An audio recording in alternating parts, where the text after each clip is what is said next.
Everyone in the other 4 lanes of traffic were trying to squeeze together to give all these fire engines going down to fight these fires just a little bit more room to get by. If you want to follow me down this way, you can see that there's pieces of the road, pavement, that have come all the way down this way and are going down the creek. Who are the key people at this university that told him not to speak with me? There's been a lot of questions about the pension that you may or may not be receiving. You have any comment about that?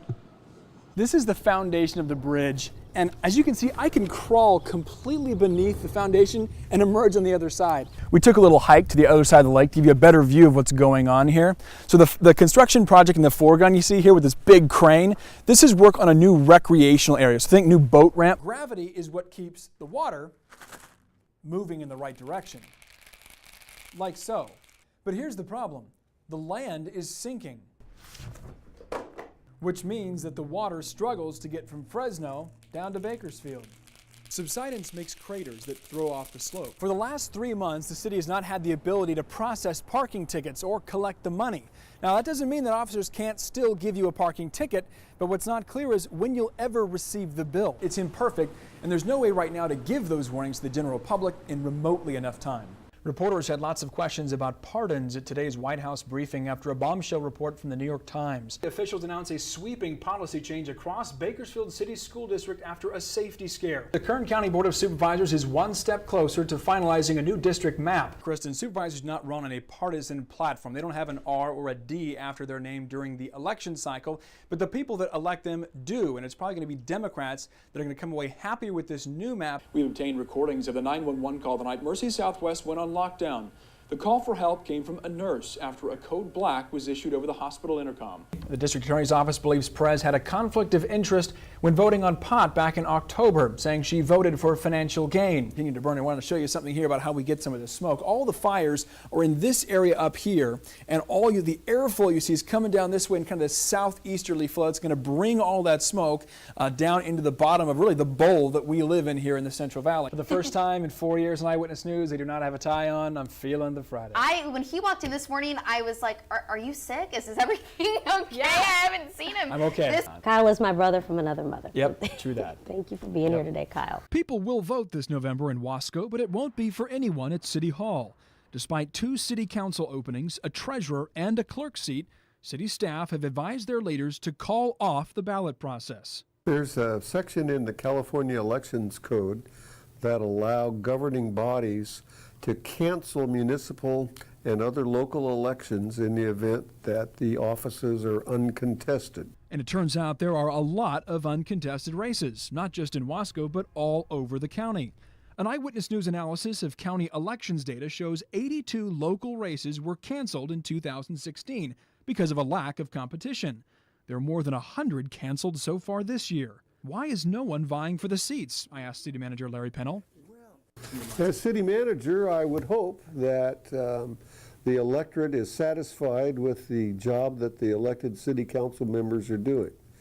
Being more pragmatic, it may be because the job is so demanding, both in time and energy, commitments away from home. As compensation, city council members in Wasco get a cell phone allowance and a $300 a month stipend. There's considerably more incentive to cancel races. And it's estimated to be approximately $50,000. The savings may not seem like a lot, but in a city the size of Wasco, every bit counts. It equates to a half a deputy sheriff, a half a firefighter, a street maintenance worker. An important footnote here, canceling local races now, whether in Wasco or elsewhere, eliminates the opportunity for a certified write-in candidate to join the race late in the game. If you've got some advice for the Wasco Council, you can speak up tonight at the meeting. Starts at 6 o'clock at City Hall. Live in studio, Kyle Harvey, Eyewitness News. The talented person behind this drum set is Jordan Bacot, a young woman loved as a wife, daughter, and friend to many, especially at River Lakes Community Church, where she worshiped and had a lot of fun. But it was as Jordan was pulling into church last year in December that police say she was hit by a drunk driver. Her mom was already at the church, and her dad was across the street having coffee with Jordan's husband when he got the call. It was Steve, and he said, "Todd, there's been a crash at the church. It looks bad, and it's Jordan." Police say 34-year-old Esteban Gutierrez ran a red, smashing into Jordan's car before hitting a pole. Police said he tried to run from the scene. Jordan's mother ran toward it. I just remember asking God, don't let her go, don't let her go, please don't let her go. Jordan's condition was precarious, the damage extensive. The love and support for Jordan and the family was overwhelming in more ways than one. Just trying to tell the story to them was hard, because it seemed like somebody new would show up and they'd ask, and then you felt compelled to tell them the story. So a church friend made a Facebook page, Prayers for Jordan. More than 7,000 people subscribed for updates, pledging prayer, support, visits, and meals. It makes a dad feel good, but it also is kind of very humbling knowing that that many people can get that involved in a story here in town. Jordan's care began at Kern Medical, and she also spent a lot of time in Fresno. Had some amazing nurses taking care of her. Now she's back here, living with her parents.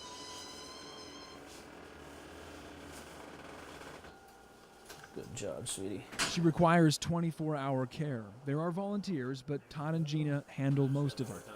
They've had to learn about Hoyer lifts, medications, oxygen levels, feeding tubes, suctioning, and that's just a tiny fraction of all the responsibilities. It's labor-intensive, and it's heartbreaking.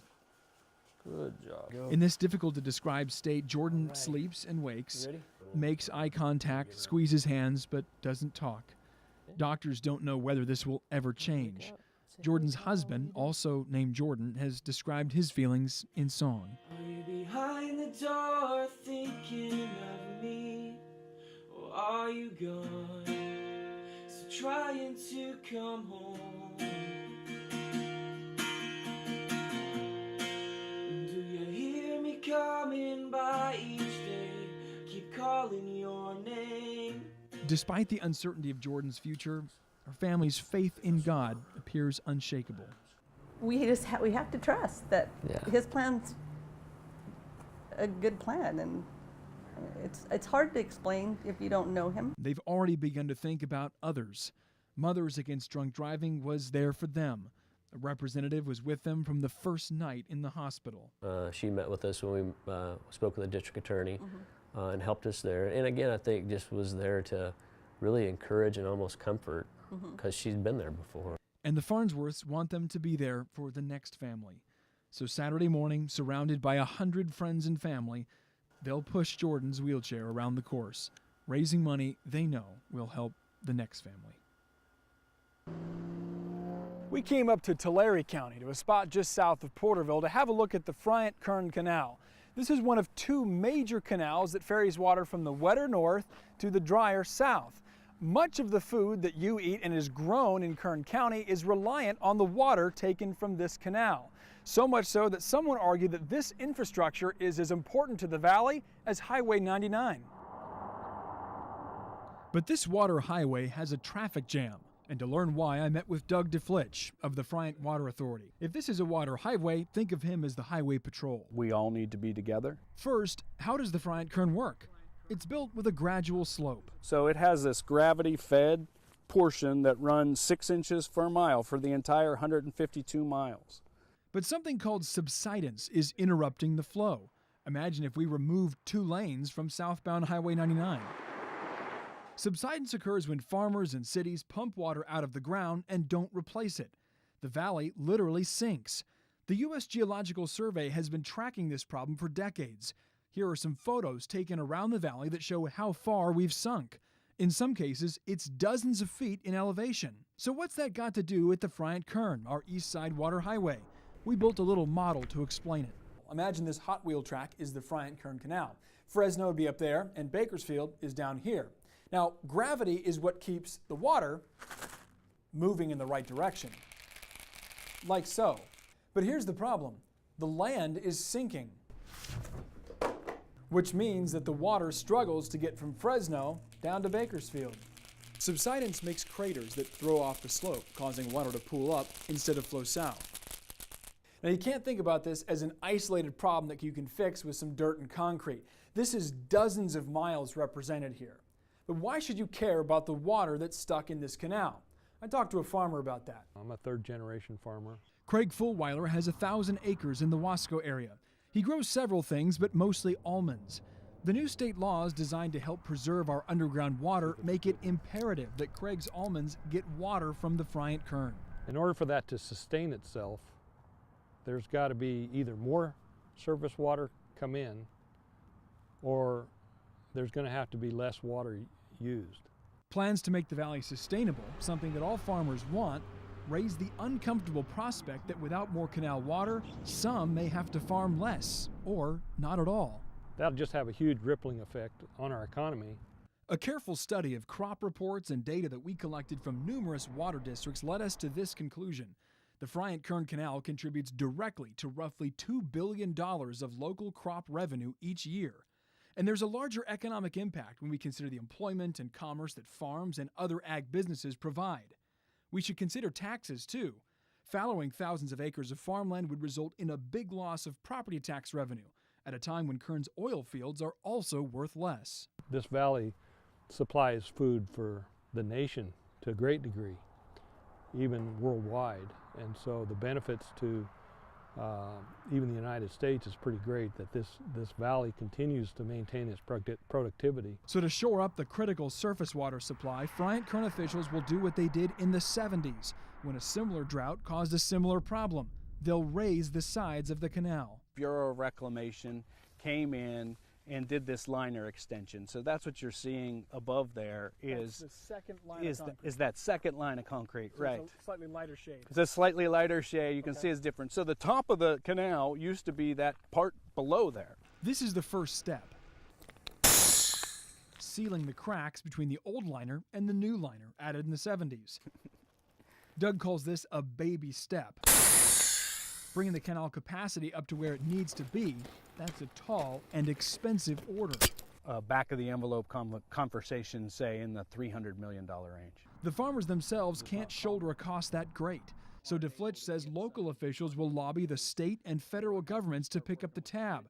A worthwhile investment, he says, in the food supply. If you'd like your oranges to be a reasonable cost, if you'd like the food that you eat to come from a local supply and from your state of California, then you should care.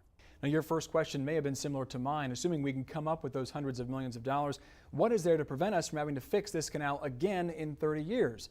Well, in 2014, legislators in Sacramento passed a package of laws aimed at balancing our groundwater consumption, meaning that we have to put as much water back into the ground as we pump out.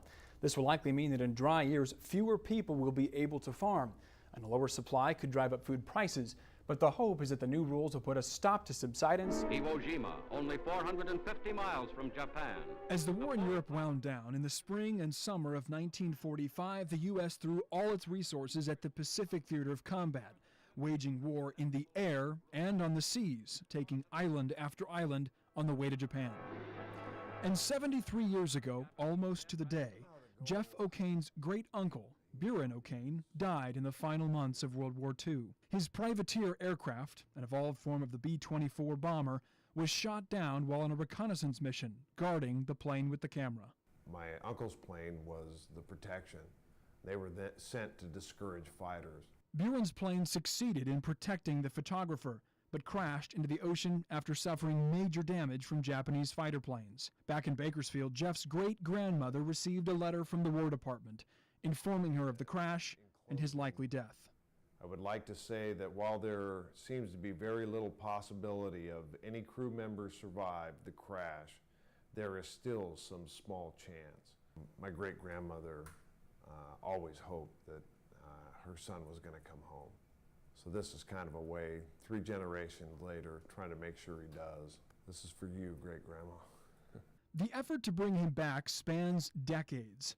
A business trip in the 1990s took Jeff's father, Buren's nephew, to the Philippines, where he found a memorial that shed new light on what happened. Another trip to Singapore 2 years later turned up an archived newspaper story and a Japanese mission log that added more files to the family's history book. They'd been stored in a library there. There's I guess a decent likelihood that the person that drew that map killed your uncle. It's a possibility. We have no way to know. By the turn of the century, the internet emerged as a powerful research tool. And enlisting the help of online forums and message boards, the family tore apart the internet, finding the official declassified report about the mission, as well as candid first-hand eyewitness accounts. As I looked down to check on the privateer, the plane was spotted upside down, just hitting the water. It is the favorite. The favorite thing was hearing these men's story and looking at the pictures for the first time and actually knowing exactly what happened. The declassified report was found this month and contains exact coordinates of where the plane went down, raising new hope that one day it will be found. The O'Kanes are seeking help from Project Recover. Financed by private donors, the organization coordinates with the federal government to locate and salvage World War II wreckage.